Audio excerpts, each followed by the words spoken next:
Carson-Newman drops a 71-65 contest at Coker. Andrew Rogers here with head coach Mike Mincey for the Eagles Sports Network. Coach, obviously the offense was not as efficient as it was on Wednesday, held to a season-low 34% shooting in this game. A lot of it was point-blank misses, went 14 of 32 on layups. How much of it was Coker's defense and how much of it was self-inflicted in terms of how the offense functioned? They did a good job, played us super physical, bumped us off our routes. Couldn't really run sets because you can't.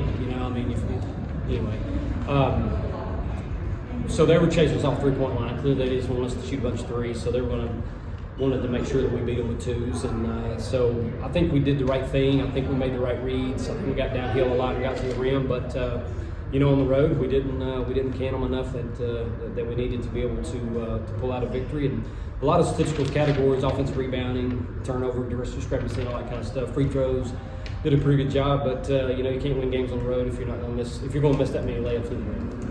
Turnovers were a struggle in the first half. Had 15 in the first half, only 5 in the second half. And your offense actually shot a better percentage when you turned it over more in the first half. But how did those turnovers, maybe in the first half, put you behind in the game in the first half to then set them up to be able to go on a run there in the third?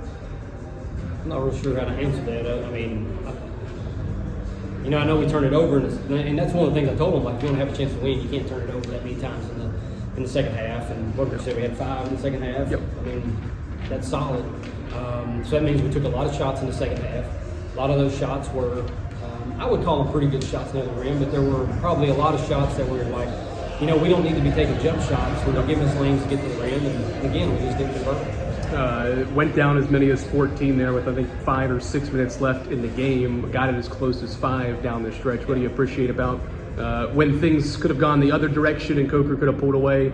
Your team continued to show fight and actually improved well offensively and gained some momentum there down the stretch.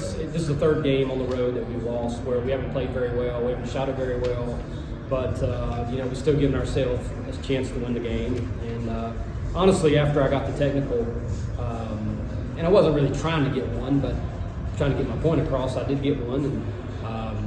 And I didn't know that I thought it was a situation where the game could get a lot worse. But instead, our kids came in there and fought and had my back on that a little bit and got us back in contention to where, we make that last little drive there by Jen. She took it hard to rim coming in off of the rolled ankle there. And if that goes down, it's a 3-point game. There's still some time on the clock. I got the technical because the second time I was told that they didn't see it, and I just got tired of being told they didn't see it.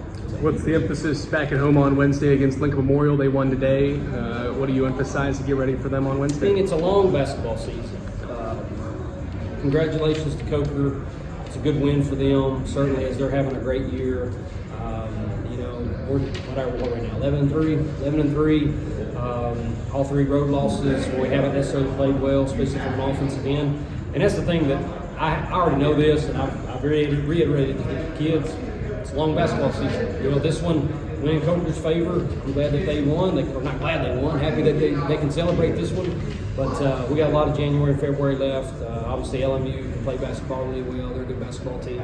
And, carrying off, I think that was their first game back, so that win will carry some momentum into Hope Fieldhouse on Wednesday. But we've been playing really well at home. So after this game, maybe the narrative will be a little different when we get back home.